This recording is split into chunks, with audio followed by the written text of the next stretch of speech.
Fala pessoal, tudo bem com vocês? Espero que esteja tudo bem. Vamos dar continuidade agora na lição da Escola Dominical na classe de jovens, que o tema proposto para nós desde o início do ano é Respostas Bíblicas para Perguntas Intrigantes. Hoje nós vamos entrar na lição de número 8, onde o tema é Perguntas sobre Nova Vida. E por esse motivo, nós precisamos entender que a base bíblica, que se encontra em 2 Coríntios 5,17, diz assim para nós: assim que, se alguém está em Cristo, nova criatura é. As coisas velhas já passaram, eis que tudo se fez novo. Nós precisamos entender que alguém definiu a nova vida em Cristo, certa vez, como uma mudança realizada pelo poder do Espírito Santo no entendimento da vontade e nas afeições de um pecador, dando origem a um novo tipo de vida e outra direção à sua maneira de pensar, a sua vontade e a sua conduta. Então, quando eu estou numa nova vida em Cristo, na verdade, eu sou uma pessoa diferente e a minha maneira de pensar precisa ser deixada de lado para que o pensamento de Cristo seja envolto nos meus pensamentos, dando uma origem a uma nova forma de pensar. Só que essa nova vida em Cristo, ela nos traz um desafio, que é uma luta constante, que acontece entre duas naturezas. Como diz Paulo em Gálatas 5, 16 e 17, enquanto a antiga natureza busca arrastar o cristão para o pecado, a nova natureza deve ser desenvolvida na santidade e na comunhão de Deus. Porém, quando nós vamos falar sobre uma nova vida em Cristo, ter uma nova vida na presença do Senhor, nós não podemos deixar de pensar que a conversão, que é o início desse processo de nova vida em Cristo, ele não acontece como uma chave que eu ligo ou eu desligo. Na verdade, ele é muito mais semelhante, como uma escada ou uma rampa, e esse processo é gradativo, e cada dia eu vou me convertendo. Alguma coisa no meu coração ainda se converte nos dias de hoje. Algumas mentalidades eu preciso estar mudando para cada dia estar mais maduro naquilo que é a mente do Senhor em mim. Por isso, eu te convido a observar essa placa que eu vou estar deixando do lado. É uma placa de trânsito, certamente você já deve ter visto, e ela identifica que nós podemos converter. E o que é a conversão, então? A conversão, se você pode olhar bem por esse formato de seta curvado, nós estávamos indo num sentido, e agora nós precisamos retornar esse sentido, fazer o sentido exatamente oposto. O que me diz isso? Diz que nós, como pessoas, no mundo, nós estávamos indo para um caminho e o Senhor nos chamou para convergir os nossos caminhos agora para o caminho do Senhor.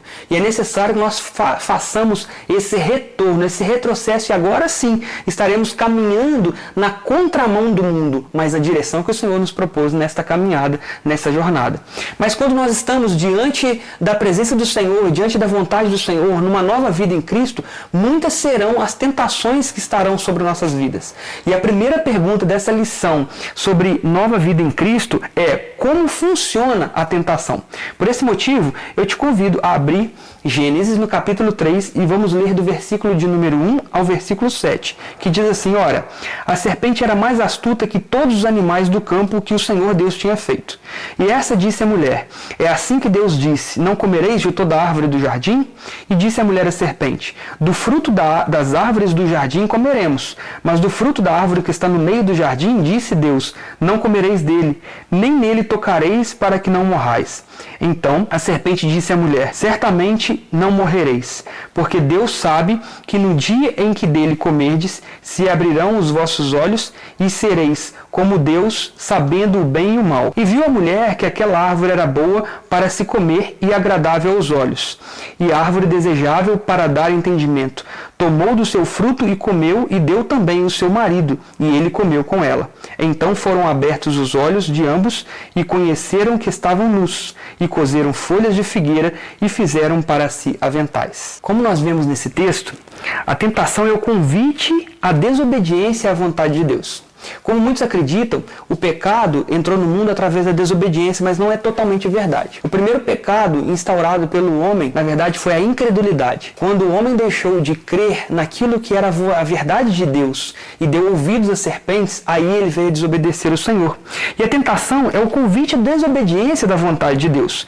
Quando nós lemos o relato da primeira tentação da história, podemos entender como funciona o processo de convite ao mal. Preste bem atenção e aprenda a fugir da tentação. Nós vamos ver que existe primeiro, no versículo de número 1, que nós lemos, existe uma distorção da palavra de Deus. Ou seja, a serpente muda o que Deus havia falado. Diz assim: ora, a serpente era mais astuta que todos os animais do campo que o Senhor Deus tinha feito. E essa disse à mulher: é assim que Deus disse, não comereis de toda árvore do jardim? Repare que a serpente está mudando o que Deus fala. Em segundo ponto, nós podemos ver no versículo 2 a atenção dada ao mal. E Eva dialoga com a serpente. Quando nós estamos numa situação de tentação, nós não devemos dialogar com a tentação. Nós devemos fugir da tentação. Nós devemos sair depressa da tentação, porque a palavra do Senhor garante que para cada tentação há um escape. E disse a mulher à serpente: do fruto das árvores do jardim comeremos. Olha só, a gente começa a perceber que Eva começa a dialogar com a serpente. No versículo de número 3, existe uma alteração da palavra de Deus. E Eva repete a palavra de Deus com uma alteração. A alteração é: e nem tocareis nele. Deus não havia falado nem mesmo tocar nele. Diz assim no versículo 3: mas do fruto da árvore que está no meio do jardim, disse Deus, não comereis dele, nem tocareis, para que não morrais. Eva aí distorce a palavra de Deus. Existe também no versículo 4 uma negação explícita da palavra de Deus. A serpente afirma que Deus mentiu. Vejamos. Então a serpente diz à mulher: certamente não morrereis. Quando Deus avisa que o homem e a mulher não deveriam comer do fruto do jardim, do fruto do conhecimento do bem e do mal, da árvore, do fruto do conhecimento do bem e do mal, o que Deus estava querendo dizer que certamente eles morreriam é porque haveria uma morte espiritual. E a serpente, Satanás, na forma de serpente, ele começa a enganar a mulher dizendo que certamente eles não morreriam. Exatamente quando eles comem, eles não morrem realmente. Não há uma morte física acontecendo no relato bíblico. Porém, existe uma morte espiritual que começa a ser gerada e ela é geracional. Podemos ver também que no versículo de número 5 existe um questionamento da bondade de Deus.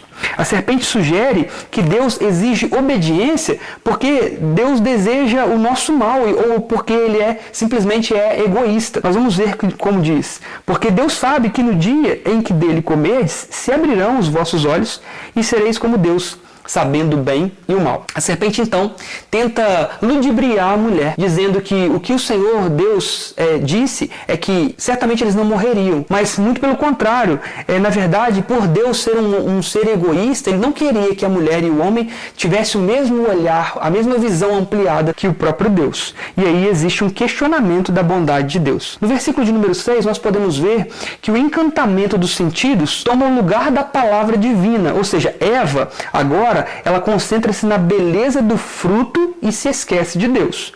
No versículo 6 diz assim: viu a mulher que aquela árvore era boa para comer e agradável aos olhos, e a árvore desejável para dar entendimento, tomou do seu fruto e comeu, e deu também a seu marido, e ele comeu com ela. Nós podemos ver aí Eva agora cedendo à tentação, justamente porque encontrou beleza naquele fruto. E aí ela foi ludibriada porque o fruto também gerava conhecimento, entendimento.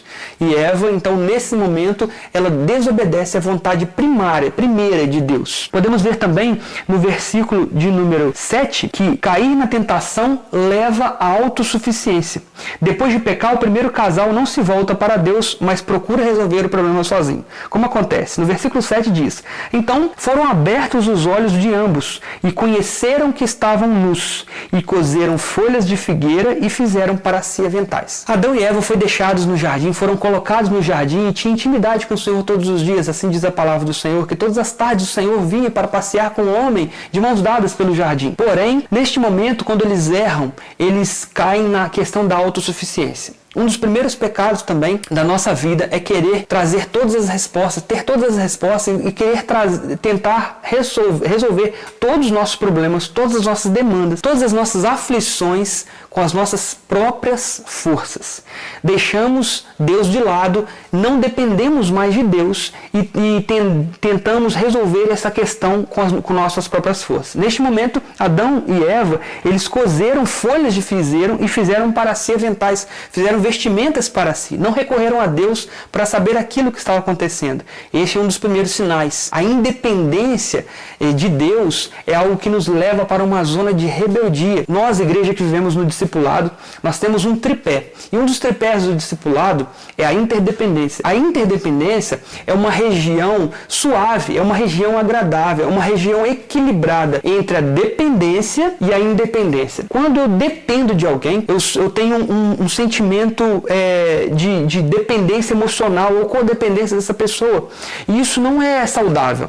Mas quando eu independo totalmente do olhar daquela pessoa, eu me torno também rebelde. Eu me torno também alguém que não precisa de saber o que o outro pensa a meu respeito.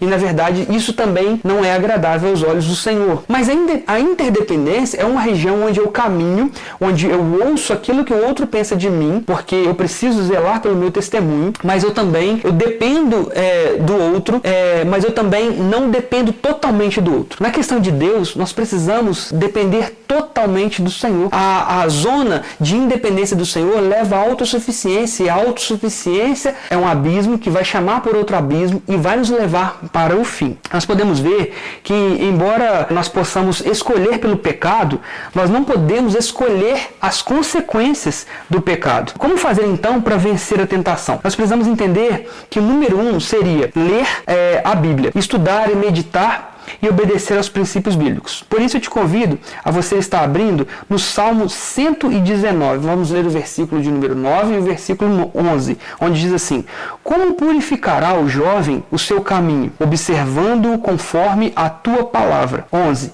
Escondi a tua palavra no meu coração para não pecar contra ti. O salmista faz uma pergunta e ele mesmo responde: como purificará o jovem o seu caminho? E ele mesmo responde: observando-o conforme a tua palavra, observando a palavra de Deus.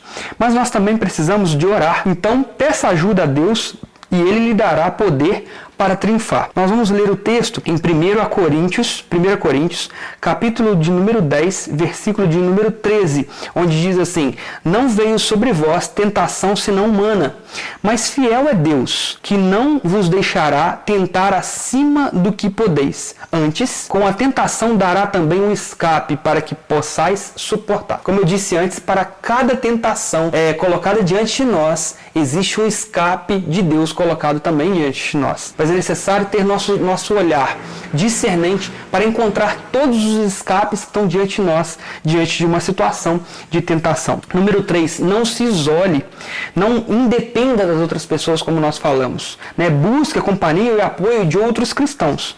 Nós podemos ver em Hebreus, no capítulo 10, versículo 24 e 25, diz assim para nós: e consideremo-nos uns aos outros para nos estimularmos ao amor e às boas obras, não deixando nossa mútua congregação, como é de costume de alguns, antes admoestando-nos uns aos outros, e tanto mais quanto vedes que se vai aproximando aquele dia. O que a carta aos Hebreus está dizendo, na verdade, é porque a gente não deve deixar de congregar, ou seja, a gente não deve deixar de buscar uns aos outros no momento de tribulação. Você também pode ler a carta de Paulo, a primeira carta de Paulo aos Tessalonicenses, no capítulo de número 5, versículo 17. Também nós vamos ver no quarto ponto, é que devemos confessar os nossos pecados imediatamente. Não deixe para depois. E eu te convido a abrir comigo o livro de Provérbios, no capítulo de número 28, versículo 13, que diz assim: o que encobre as suas transgressões nunca prosperará,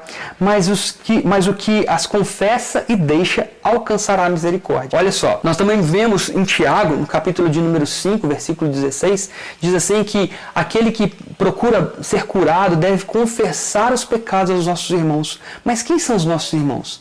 Os nossos irmãos são aqueles que caminham ao nosso lado. Por isso que no texto aqui da lição, quando nós falamos que nós não devemos nos isolar, devemos buscar a companhia e o apoio, diz assim, apoio de outros cristãos. Precisamos pensar em buscar a ajuda daqueles que comungam da mesma fé, que estão na mesma direção, que professam o mesmo Cristo e que estão com o mesmo jugo que você. Podemos compartilhar o nosso jugo, dividir o nosso jugo, mas precisamos entender e abrir o nosso coração para aqueles que caminham e compactuam do mesmo jugo que nós. Não adianta você procurar ajuda no meio de pessoas que não são cristãos, no meio de pessoas que são ímpias. Esses com conselhos não serão bons para a sua caminhada. Afinal de contas, você agora é uma nova criatura em Cristo. Amém? Mas também trabalhe na obra de Deus. Número 5. Seja útil em sua igreja. E eu vou te convidar para você abrir comigo Romanos, no capítulo de número 6, versículo 19, que diz assim: Falo como homem pela fraqueza da vossa carne,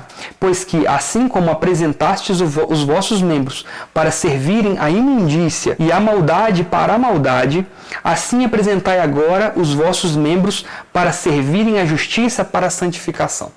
Amados, quando nós falamos sobre ministério, nós estamos falando sobre serviço. Quando estamos falando sobre serviço, estamos falando sobre ministério.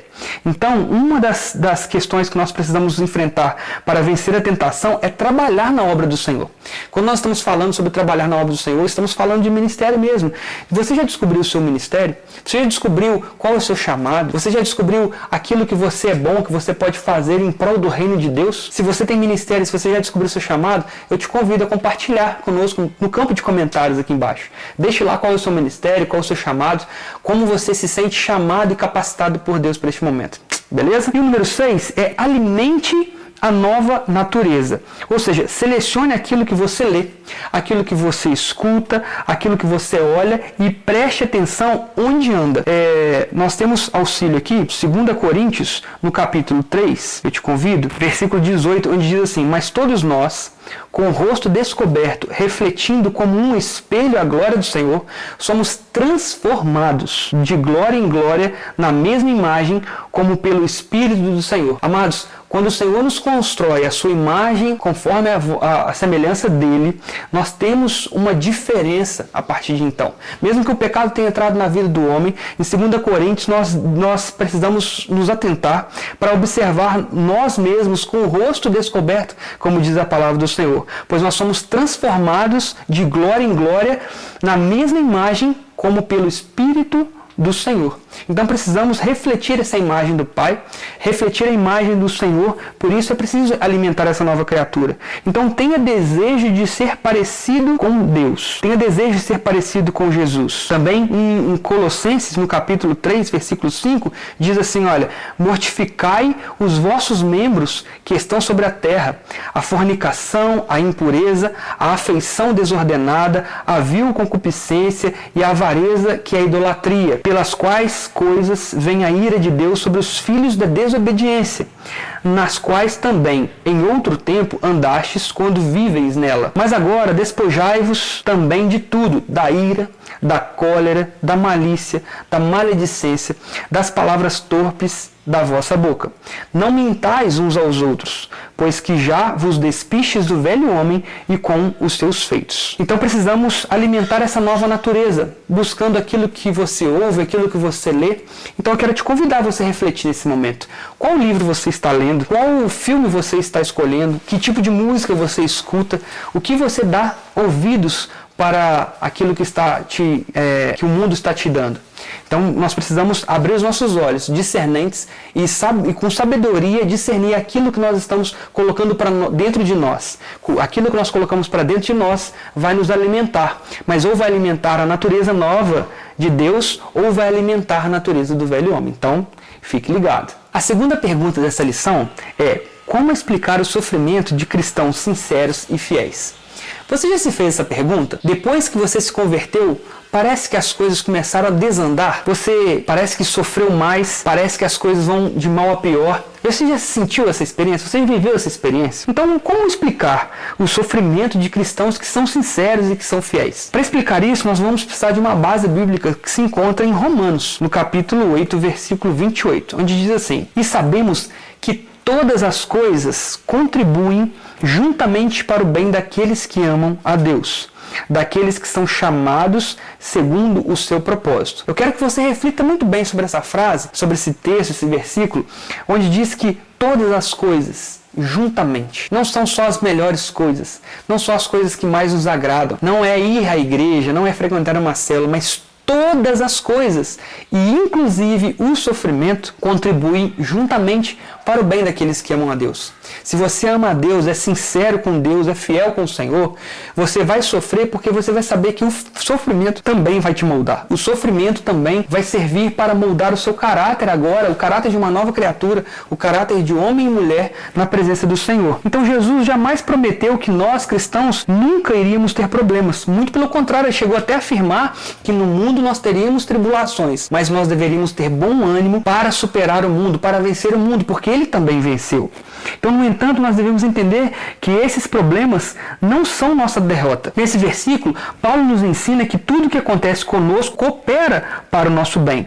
E uma experiência difícil, ela pode parecer incompreensível agora, mas depois nós seremos capazes de entendê-la e até mesmo de aprender com ela. Por isso eu queria te convidar a uma breve reflexão com 3 perguntas. A primeira delas: você já passou por alguma experiência difícil que lhe ensinou muito?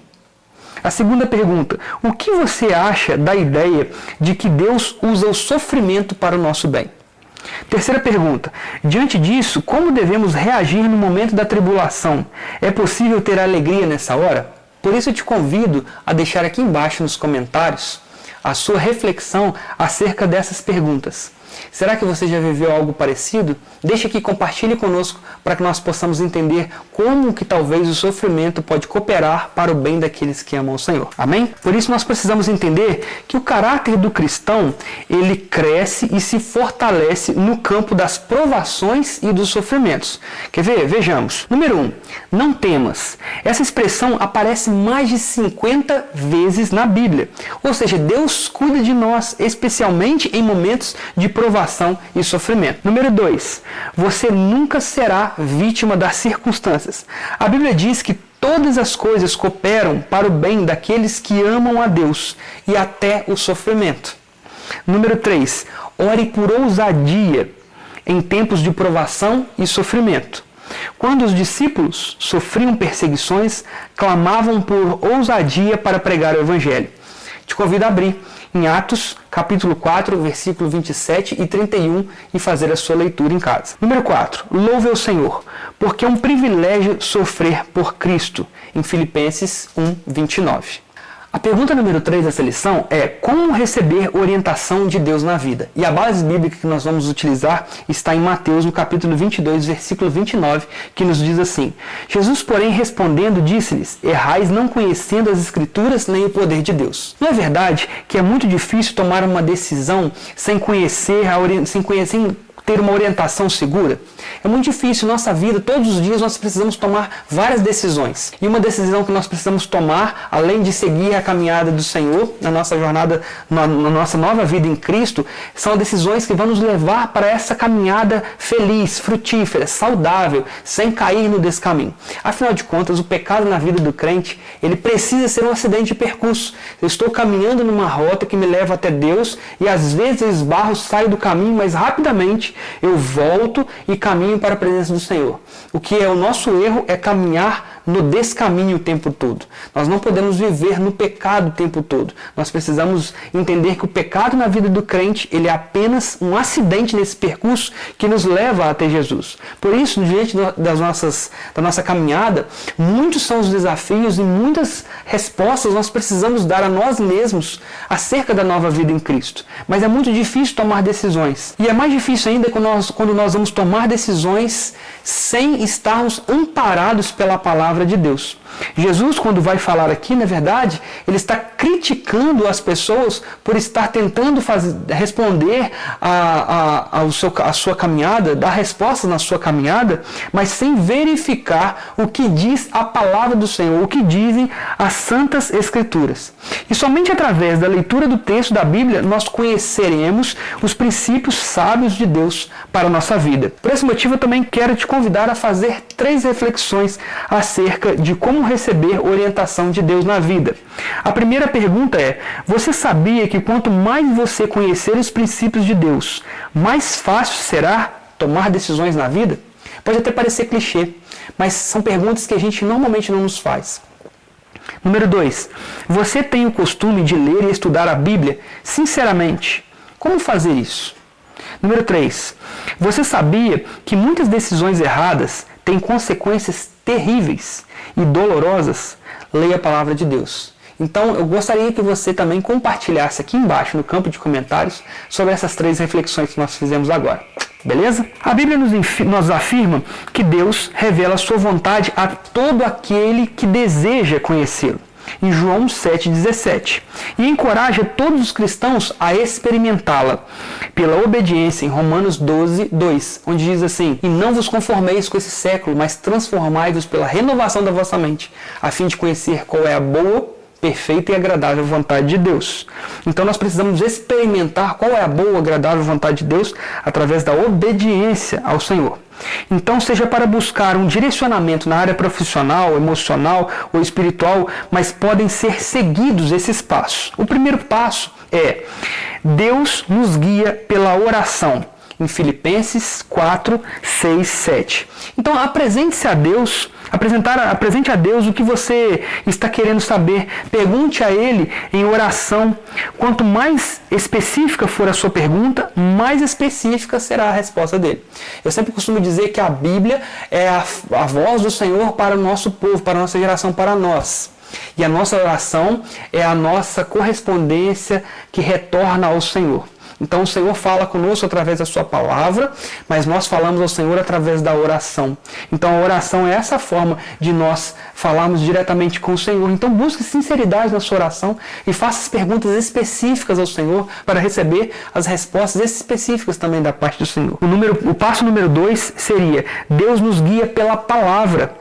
Então, da mesma forma como o Senhor fala conosco através da oração, nós também podemos ouvir a voz do Senhor através da palavra. Em Salmo 119, 105, nós podemos ver o Senhor falando através da sua palavra. Diz assim: aproximam-se os que se dão a maus tratos, afastam-se da tua lei. Então Deus nos guia também através da palavra. Se você já aprendeu a ler a Bíblia todos os dias, capítulo após capítulo, então também já aprendeu que a palavra de Deus também revela a vontade de Deus. Mas o passo número 3 diz assim que Deus nos guia pelo conselho de outros, como em Atos 16, 30, 31. Nós principalmente através de crentes mais experientes. Uma coisa que eu aprendi no início da minha caminhada é que eu devo andar sempre com aquele que sabe mais do que eu. Aquele que é mais experiente na fé do que eu ando com ele. E aqueles que são menos do que eu, que andem comigo. Dessa forma, nós podemos criar um vínculo geracional da palavra de Deus sendo passada de pessoas cada vez mais experientes para pessoas que estão no início da caminhada. Nós também podemos ver o passo número 4 é que Deus nos guia pelas circunstâncias, como diz em Atos 16, no versículo 6 a 10. Portas que se abrem, portas que se fecham, às vezes a porta pode estar só encostada e aí você terá que abri-la. Mas quando estiver trancada, mesmo por Deus, não tente arrombar, porque do outro lado não terá coisas que lhe farão bem. Creia nisso. Então o Senhor também fala através das circunstâncias conosco. Eu não sei que momento que você está vivendo no seu cotidiano, na sua vida atualmente, mas o Senhor, além de falar através da oração, além de falar através da sua palavra, o Senhor também fala através das circunstâncias. Você precisa estar cada vez mais sensível à vontade do Senhor. E se você não sabe uma resposta de Deus, busca o Senhor sinceramente, fazendo as perguntas claras e objetivas ao Senhor. Mas entenda que também Ele vai te responder diante das circunstâncias. Muitas vezes nós tentamos abrir portas que o Senhor não quer que sejam abertas. Muitas vezes tentamos arrombá-las dando o nosso jeitinho, como sempre, dando uma forcinha, uma ajudinha para o Senhor.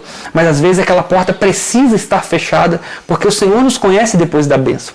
Mas o Senhor também nos guia pela voz interior. O Senhor também fala conosco diretamente ao nosso coração. O Senhor também fala conosco diretamente à nossa mente. Em Colossenses 3,15 diz: seja a paz de Cristo o árbitro em vosso coração. A palavra árbitro vem de um verbo grego que significa presidir, controlar e dirigir. O árbitro é a pessoa que decide o que é certo ou errado numa competição. No caso do versículo, o árbitro é a paz de Cristo. Então, todas as vezes que nós vamos ouvir a voz do Senhor, nós precisamos entender que quando é a voz do Senhor mesmo, traz paz para o nosso coração. A paz no nosso coração, a paz numa tomada de decisão, é uma certeza que o Senhor está falando conosco. Olha, filho, é isso mesmo. Essa é a direção que eu quero para a sua vida. E para finalizar, nós entramos na quarta e última pergunta desse tema. E a pergunta é: como posso servir a Deus na prática? A base bíblica que vai nos responder essa pergunta está em Romanos 12, do versículo de número 1 até o versículo de número 8. E diz assim: Rogo-vos, pois, irmãos, pela compaixão de Deus, que apresenteis os vossos corpos em sacrifício vivo, santo e agradável a Deus, que é o vosso culto racional. E não sede conformados com este mundo, mas sede transformados pela renovação do vosso entendimento, para que experimenteis qual seja a boa, agradável e perfeita vontade de Deus. Porque pela graça que me é dada, digo a cada um dentre vós que não pense de si mesmo além do que convém. Antes, pense com moderação conforme a medida da fé que Deus repartiu a cada um. Porque assim como em um corpo temos muitos membros, nem todos os membros têm a mesma operação. Assim nós, que somos muito, somos um só corpo em Cristo, mas individualmente somos membros uns dos outros. De modo que, tendo diferentes dons segundo a graça que nos é dada, se é profecia, seja ela segundo a medida da fé. Se é ministério, seja em ministrar. Se é ensinar, haja dedicação ao ensino, ou o que o exorta, use esse dom em exortar. O que reparte, faça com liberalidade. O que preside com cuidado, o que exercita a misericórdia com alegria. Então há muitos cristãos que desejam servir a Deus, mas não sabem como fazer. Esse texto de Paulo fala especificamente sobre essa questão, sobre esse assunto. O cristão deve então se colocar à disposição do Espírito de Deus para descobrir qual é o seu dom espiritual e, ao descobrir, desenvolvê-lo para a edificação do corpo de Cristo. Eu quero te convidar na sua casa, após essa aula, você ler alguns versículos também. O primeiro deles, Efésios 4, do versículo 11 ao 12, 1 Coríntios 12, 31, 1 Pedro 4, de 8 a 11, que vai nos ajudar a entender melhor como é essa questão de servir Deus na prática. Então aqui está um bom resumo do ensino bíblico sobre os dons. Vamos lá? Todos os cristãos possuem dons espirituais. A mensagem que nós acabamos de ler na carta de Paulo aqui aos Romanos, diz assim que: porque pela graça que me é dada, digo a cada um entre vós que não pense de si mesmo além do que convém, antes pense com moderação conforme a medida da fé que Deus repartiu a cada um. Então, amados, você pode até não saber qual é o seu dom, você pode até não saber qual é o seu ministério, mas uma certeza você precisa ter: o Senhor distribuiu pelo menos um para cada um de nós. Então, existe isso. Todos os cristãos possuem dons espirituais. Todos os dons também, eles são importantes. Não há um dom que é mais importante do que o outro. Como nós fazemos parte de um grande corpo, o corpo de Cristo, espalhado pela face da terra, o seu dom, somado com o meu dom, somado com os dons de todos os membros da igreja, formam uma grande força, uma grande corrente para invadir as portas do inferno e saquear as vidas que Satanás tem tentado roubar da presença de Deus. Então todos os dons têm uma serventia, todos eles são importantes. Os dons existem para a edificação do corpo e para o crescimento de quem o exerce. Então o dom significa isso, o dom serve para isso. A serventia do dom é isso, ser uma ferramenta que você pode usar para edificar o corpo ao qual você pertence. Os dons são dados por Deus. Não adianta você querer um dom e buscar por você próprio. Você pode até pedir ao Senhor, mas o Senhor que vai nos dar o dom conforme a nossa dedicação com Ele, conforme aquilo que será utilizado, conforme aquilo que nós vamos utilizar. O Senhor, Ele vai repartir os dons para aqueles que vão saber utilizar este dom. O Senhor nunca vai te dar um dom a qual Ele sabe lá na frente que você não vai usar, ou então que você vai somente usar para seus interesses pessoais. Então eles são dados por Deus. Mas muitos dos dons são relacionados com as características com as quais Deus os criou. Exatamente, nós podemos ver características que estão em nós, que estão diretamente ligadas aos dons que o Senhor nos concedeu, porque são correlacionais. Os dons devem ser reconhecidos pelo corpo de Cristo. A importância de um dom está relacionada com a sua necessidade, como nós falamos agora há pouco. Normalmente os cristãos encontram um dom específico com o qual servem a Deus. Uma vez descoberto o dom, deve ser desenvolvido por meio do treinamento e da prática. Nós precisamos entender que todas as vezes que o Senhor nos dá um dom para alguém, essa pessoa ela precisa desenvolver esse dom. Ela não pode simplesmente falar, olha, eu tenho um dom que Deus me deu e enterrar esse dom ou enterrar este talento. Nós precisamos multiplicar esses dons, multiplicar esse talento, desenvolver esse dom para fazer o nosso melhor para Deus. O dom é um presente de Deus para nós, mas o desenvolvimento deste dom é a nossa forma de gratidão para o Senhor, porque nós vamos utilizar esse dom para o serviço a Deus. Então todo aquele que nasceu de novo, ele é filho de Deus, mas nem todos se tornam servos. Repare que existe uma diferença. Quando eu nasço de novo, eu sou tido como filho de Deus, mas nem todos os filhos de Deus são servos do Senhor, porque muitos nascem de novo, mas não têm a prática de trabalhar para o Senhor, não têm a prática de servir ao Senhor com seus dons, com seus talentos, com aquilo que pode fazer. Somente aquele que entrega voluntariamente a vida no altar da obediência irá experimentar a boa, agradável e perfeita vontade do Senhor. Servir a Deus, então, não é uma imposição, mas é uma decisão. Eu decido servir ao Senhor porque eu entendi o que Ele fez por mim. Primeiro, o Senhor trabalha em mim para que depois eu trabalhe para Ele. Então, Jesus decidiu servir na prática e nos direcionou, se você quiser ser como eu, pegue a sua cruz e siga-me. Então nós precisamos entender que se nós queremos um caráter moldado de acordo com a mente criativa do nosso Senhor, nós precisamos seguir os passos do Senhor. Então Ele decidiu servir na prática, então nós decidimos também de maneira voluntária a servir na prática. Então a Bíblia ressalta algumas características do serviço na prática. A primeira delas é a submissão, que é encontrada em Lucas no capítulo 1, versículo 38, que diz assim: aqui está a serva do Senhor, que se cumpra em mim conforme a tua palavra. Quando nós falamos sobre a palavra submissão, muitas pessoas utilizam esse termo de uma forma pejorativa. Submissão, na verdade, nada mais é do que duas palavras aglutinadas. A palavra sub, que significa debaixo de, e missão, que significa missão mesmo. Quando nós estamos na submissão, estamos debaixo de uma missão que já existe, que não é nossa, mas que nós estamos debaixo dela cumprindo. Submissão não é pejorativo, como alguém manda e o outro obedece, mas é quando eu encontro uma missão que ela é real, que ela é necessária, que ela é da vontade de Deus, e eu estou debaixo dessa missão trabalhando também para ela, trabalhando também com ela, sendo direcionado também para o mesmo propósito. Isso é submissão, trabalhar na mesma submissão. Então aqui diz assim: aqui está a sua serva, a serva do Senhor, que se cumpra em mim conforme a tua palavra. A Bíblia ressalta algumas características do serviço prático e a segunda segunda característica é a obediência. Servos, obedecei o vosso Senhor como a Cristo.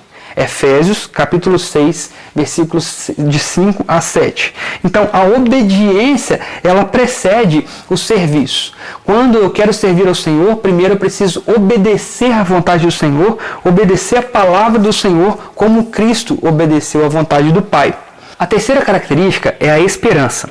Diz assim a palavra do Senhor em Hebreus, capítulo 6, versículo 10 e 11. Deus não é injusto para ficar esquecido do vosso trabalho. Continue cada um de nós mostrando até o fim a mesma diligência para a plena certeza da esperança. Olha, a esperança é que haverá uma nova vida em Cristo, que ela não é mais terrena, mas sim eterna, é aquilo que nos fortalece, que nos mantém ativos para que a gente permaneça na mesma diligência para a plena certeza da esperança. Ou seja, o nosso serviço, ele precisa acontecer aqui na terra, mas com a certeza de que ele vai nos levar para um local, um lugar eterno na presença do nosso Senhor. Então, que a esperança de viver uma nova vida em Cristo, de modo eterno também, seja a força necessária para que nós mantenhamos a nossa diligência no serviço do Senhor. A quarta característica é a gratidão. Em Hebreus também, no versículo 12, versículo 28, diz assim: servamos a Deus de modo agradável, com reverência e santo temor. O serviço do Senhor, ele não pode ser doloroso, ele não pode ser um peso, ele precisa ser algo voluntário e ele precisa ser por uma questão simples, a questão da gratidão. O Senhor, uma vez que me torna salvo, o Senhor, uma vez que me transforma em filho, o Senhor, uma vez que me encontra pela sua graça e me mantém vivo mediante a sua misericórdia que se renova a minha todos os dias e gera em mim gratidão, e eu sirvo ao Senhor porque eu sou grato. Então, nós precisamos encontrar a gratidão. E a quinta característica é a humildade. Servindo ao Senhor com toda a humildade, como diz em Atos capítulo 20, versículo 19. Precisamos servir ao Senhor com humildade. Precisamos entender que quando nós estamos servindo, nós estamos na posição de servos. Quando nós estamos na posição de servos, quer dizer que nós temos um Senhor. E esse Senhor é soberano. A esse Senhor toda honra, toda glória, toda majestade, todo louvor. Por este motivo, eu me diminuo quando eu sirvo para que o Senhor cresça. E por esse motivo eu preciso ser humilde. Amém? Então, nós terminamos a aula de hoje com a seguinte conclusão. A nova vida em Cristo, ela é um milagre e ela acontece por meio do Espírito Santo, que gera vida onde antes havia morte. Essa nova vida alcança a pessoa por inteiro. Não alcança apenas uma particularidade ou não alcança a pessoa de modo parcial, externa e imperfeita, mas sim total e interna, completa e sobrenatural. É uma mudança de dentro para fora. Então, se você ainda não experimentou a nova vida em Cristo, ou se você ainda não experimentou a nova vida em Cristo em sua totalidade, eu te convido a você refletir sobre a lição que nós aprendemos hoje e a você, após refletir, iniciar uma nova jornada rumo à jornada eterna que o Senhor quer para nós. Uma nova caminhada na presença do Senhor, servindo o Senhor com toda a inteireza do seu coração, para que você possa experimentar qual é a boa, perfeita e agradável vontade de Deus. Amém? Então, não se esqueça de se inscrever no nosso canal, curtir essa aula, deixar os seus comentários, as suas perguntas, compartilhar também as suas reflexões e qualquer dúvida, estamos aí. Fiquem com Deus. Até mais.